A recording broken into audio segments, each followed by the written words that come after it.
Assalamualaikum warahmatullahi wabarakatuh. Halo teman-teman, bapak-bapak, ibu-ibu semuanya. Kali ini kita akan mendengarkan klarifikasi dari Habib Kribo, yang mana Habib Kribo itu belum pernah tes DNA ya teman-teman. Dan di sini Habib Kribo menyatakan bahwa tidak penting untuk tes DNA teman-teman. Kita lihat saja videonya. Bernasab keturunan Nabi, atau saya menjual nasab, nggak pernah. Makanya saya tuh orang yang paling nantilah bergaya-gaya agama, sorban peci, enggak. Kenapa? Saya nggak mau jual agama. Bagi saya itu lebih bagus orang tuh berhias supaya dilihat lawan jenisnya, daripada berhias supaya terkesan anak soleh. Itu munafik, nggak perlu. Nah, di sini tentang konsep kehabiban ini, yang kenapa saya mau tanggepin, yang sebenarnya saya malas menanggepin itu, banyak datang pertanyaan kepada saya. Ada satu konten itu nggak tahu berita dari mana menyimpulkan bahwasanya saya sudah tes DNA, dan hasil dari DNA itu saya katanya bukan keturunan Nabi. Saya nggak tahu ini berita dari mana, atau mungkin dia salah menangkap saya di YouTube atau gimana. Sudah berjalan lama, setengah tahun adalah tahun. Saya nggak tanggepin itu. Tapi ternyata makin kemari banyak orang tanya ke saya, Beb, ente bener sudah tes DNA? Ente gini, kan capek saya menjawab. Kalau saya nggak jawab nanti dibilang saya ini apa? Dipikir saya menikmati dari konflik kehabiban ini. Enggak. Bagi saya nggak penting itu. Tapi karena ini sudah terlalu rame, males saya ditanya terus, saya jelaskan di sini. Itu hoax. Nggak pernah saya tes. Gimana saya mau tes DNA? Hidup saya mesti pas-pasan. Dan bagi saya pentingnya apa sih tendensinya? Oh, untuk membuktikan Anda bukan Habib. Terus karena apa kok hadiah Habib? Oh, nggak boleh. Habib itu karena katanya apa? Suka jual nasab cari duit. Terus udah itu berarti urusannya duit kan, dunia. Bukan karena keagamaan. Bukan karena perilakunya. Jadi karena dunia. Malah ada lagi mengklaim bahwa dirinya Habib. Tapi tidak pernah menunjukkan dia tes DNA-nya. Kalau di tes DNA mungkin juga nggak jelas keturunannya. Loh, kan ngapain sih? Saya nggak penting bagi saya dari dulu. Perhabiban ini nggak penting. Monggo dikritikin Habib-Habib yang nggak bener. Saya tuh pengkritik besar, keras saya Habib-Habib itu. Bagi saya itu orang menjadi Habib itu bukan kemuliaan, bukan suatu prestasi. Terus kalau orang jadi Habib besok sekolah juara ke-1, enggak, banyak yang goblok. Kalau orang jadi Habib besok nyari duit tinggal semuanya kaya, banyak Habib miskin, lebih banyak yang miskin daripada yang kaya. Jadi bukan suatu keistimewaan, sudahlah mau diributin. Ini semua kepentingan dunia aja, rebutan kue. Nah, satu juga, kalau mau dilihat orang buruk tuh, nggak hanya di Habib aja, di semua suku, agama, itu banyak bajingannya, banyak orang bunguknya. Jadi nggak perlu mengklaim kalau Habib itu harus dieliminir, karena ini membuat kerusakan. Semua membuat kerusakan. Habib ini banyak, tapi di sini saya berbicara ini apa? Saya bukan untuk membela Habib, saya takut nanti dipahamin orang, saya petean dengan Habib. Saya nggak petean dengan nasab itu. Anak saya pun juga nggak saya didik, nggak saya kenalin dia itu sebagai seorang keturunan Nabi. Nggak penting bagi saya. Karena orang dongok dikasih marwah tinggi, akhirnya apa? Jadi brutal. Dan saya akui banyak Habib-Habib yang nggak bener ada, tapi yang baik lebih banyak. Banyak perjuangannya. Kalau nggak mungkin sudah bermusuhan dengan NU, dengan yang lainnya. Lah, saya bingung itu ada berita mengatakan saya itu bukan Habib. Saya bingung apa sih kepentingan Anda? Hanya ingin menjatuhkan Habib aja. Saya sudah malas menanggepin. Kenapa? Saya nggak mau ikut ke arus perdebatan pepesan kosong ini. Nggak membuat orang jadi cerdas. Terus kalau Anda bisa membuktikan itu bukan Habib, Anda akan jadi ulama gede? Nggak juga. Sampaikan yang kebaik aja. Biarin orang mengaku Habib, biarin. Nggak usah Anda ributin. Seperti Anda orang mengaku keturunan ini, biarin. Maaf aja kalau ada orang yang ngeritik Gur Shihab. Nah, cuma modal duduk di karpet sama ngerokok, ilmunya juga nggak jelas. Kenapa? Orang kalau sudah benci, terus itu bodoh juga, itu hilang akal sehatnya. Akhirnya apa? Melahirkan kedengkian. Contoh, orang dengki kepada etnis Cina. Karena etnis Tionghoa itu sukses ekonominya. Ini karena dengki ekonomi aja. Padahal etnis Tionghoa juga banyak yang miskin. Dan kalau etnis Cina itu dia sukses karena dia bekerja keras. Tapi itu ada unsur. Tapi kenapa di sini tidak ada kaitan dengan agama? Padahal kalau mau dihitung-hitung, kekuatan ekonomi dipegang Tionghoa. Kenapa nggak ada yang berontak? Nggak boleh berontak. Etnis Tionghoa itu juga warga negara Indonesia. Sebab dia negeri ini juga maju. Terbukalah banyak pasar. Nah, begitu juga Habib. Kok sampai ada yang bilang saya itu sudah tes DNA? Dari mana datangnya? Saya pikir begini loh. Nggak usah lah.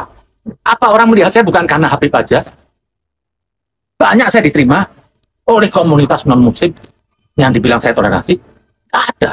Orang tuh sekarang sudah cerdas. Yang dilihat tuh apa? Ilmunya. Kalau nggak ada ilmunya, mau gelar siapa nggak laku. Kalau nggak ada ilmunya, terus dongok, ya hilang ditinggal orang. Masa era sekarang masih perlu legalisasi? Akhirnya apa? Rebutan apa? Magom. Ini cuma rebutan magom hasilnya. Kalau andaikan Habib itu tidak punya magom, tidak ada yang ributin keturunan Nabi. Karena ini ada magom, dianggap ada di situ ada urusan dunia, diusik. Ini semua keribut aja. Kalau mau gitu, banyak kiai juga. Banyak orang jadi kiai pasti hidupnya makmur. Besok pakai cincin, ada muridnya datang ngasih cincin lagi. Kiai itu besok piara burung, besok ada yang nganterin burung bagus. Ini sudah. Jadi orang yang berbau-bau agama itu, ya seperti Habib, kayak kiai, kayak kadang-kadang ada yang memanfaatkan. Mencari, ini buat kiai, ya ini buat Habib dong. Masa Habib susah? Nah, ini pemahaman sesat. Jadi ada riwayat kata seorang ulama itu tidak boleh susah hidupnya. Susah dalam arti apa? Terus diartikan apa dunianya? Oh, bagi saya ini banyak kiai-kiai atau ulama Habib, kalau rumahnya mewah istana, itu dia bukan pewaris Nabi. Titik, sudah, nggak ada alasannya. Itu dia apa? Penjual agama. Masalah menjual agama nggak usah di Islam. Di Kristen, Yesus pun juga mengatakan, jangan Anda menjual ayat untuk hidup. Islam itu juga begitu. Kan aneh sekarang. Katanya ulama itu pewaris Nabi. Kalau ada ulama sampai ada rumahnya 20 miliar, ada salonnya, mobilnya sampai 7, kamar mandi aja pakai AC. Ini apa? Numpuk harta karun, punya deposito banyak. Itu haram buat ulama. Kenapa? Ikutin jejak Nabi dong. Nabi itu hidupnya nggak lebih miskin dari orang di Mekah, permiskin Mekah. Hidupnya standar seorang yang miskin. Kalau Yesus dikenal apa? Perutnya nggak pernah kenyang. Atapnya rumahnya kata apa? Katanya Ali bin Abi Thalib, Yesus. Langit. Tidur bantalnya apa? Batu. Terbuka. Tidak pernah dia memikirkan dirinya daripada orang lain. Kalau andaikan di kampung itu ada orang kelaparan, di situ ada seorang ulama, terkutuk ulamanya. Karena ulama punya tanggung jawab besar mencari orang yang kelaparan itu. Kalau saya bukan belajar ulama, nggak ada kewajiban. Dan dianggap enteng loh. Enak aja, mau jadi pewaris Nabi, mau enaknya aja terima amplop. Di saat tanggung jawab nggak mau. Nah ini semua ada nggak di Habib aja. Dan Habib segelintir aja begitu. Banyak juga kiai begitu. Jadi sudahlah. Jadi kebodohan, kedunguan ini bukan hanya di Habib. Ada di kiai, ada di semua agama. Nggak ada yang sempurna. Tapi yang itu dikatakan saya, sudah tes DNA. Saya dikontak berapa orang Habib. Bener loh, Zen. Saya bilang, nggak benar. Itu hoax. Kok nggak ditanggepin? Saya ngapain nanggepin pepesan kosong? Karena perdebatan bagi saya Habib ini apa? Nggak menambah orang cerdas. Karena apa? Keluar hasad, keluar caci maki. Lihat aja orang menolak Habib, sudah murtad serampangan sekarang caci maki. Ada agama dengan kebencian? Tidak ada. Agama itu cinta. Tidak ada agama bagi orang yang apa? Tidak punya cinta kasih. Cinta itu asal. Jadi kalau ada output agama yang membuat orang itu sakit hati, kecewa, itu bukan agama. Oh, saya mau ngajak orang jadi baik, tapi dengan ini Habib bangsat ini. Lah, ada. Harus dengan lembut. Kalau ada orang menyampaikan suatu kebenaran, katanya Ali bin Abi Thalib, dengan marah-marah, itu ada maksud lain. Bisa jadi dibayar, bisa jadi ingin mengadu domba. Semuanya ini ada di semua suku, semua agama. Banyak order gitu. Mau kalau ada pendakwah, pendeta, atau Habib yang caci maki laku di agama. Karena ini ada yang mainin. Ada amplopnya. Dia nggak sadar kalau itu dipakai alat. Nah, disinilah. Jadi, saya mau jelaskan sekali lagi. Bahwasanya, saya belum pernah tes DNA. Dan sudahlah. Ngapain sih ribut pepesan tes DNA? Ini zaman sudah modern. Kalau emang ada Habib nggak benar, kritik aja. Sebelum ada orang meributkan tentang kehabiban, saya duluan sudah meributkan. Saya duluan sudah mengkritik. Jadi nggak perlu jadi pahlawan, saya sudah mengkritik Habib. Enggak. Saya sebagai Habib sudah mengkritik dari pertama.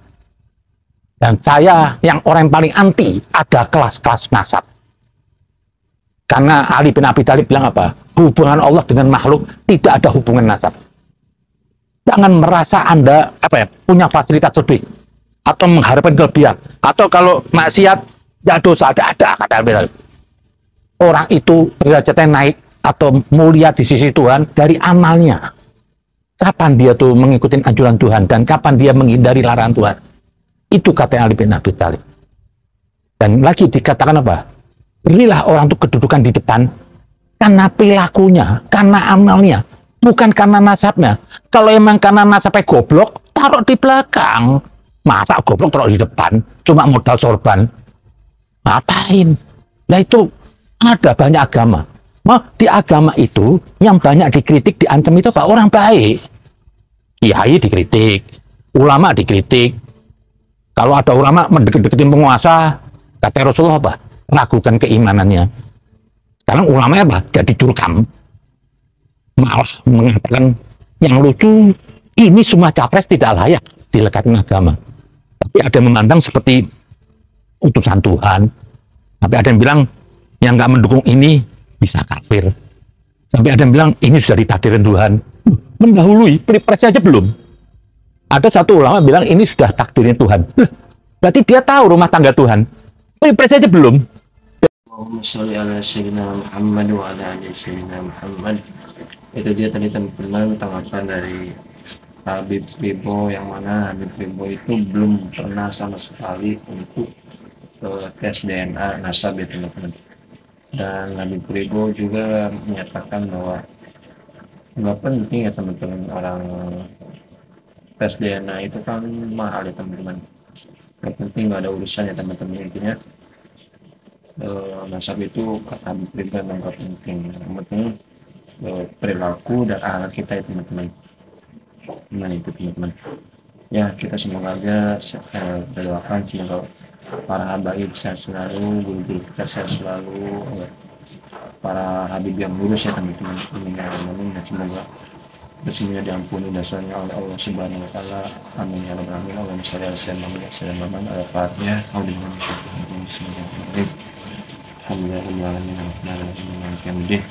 Iyyaka na'budu wa iyyaka nasta'in. Ihdinas siratal mustaqim. Siratal ladzina an'amta 'alaihim ghairil maghdubi 'alaihim waladdallin. Terima kasih. Assalamualaikum warahmatullahi wabarakatuh.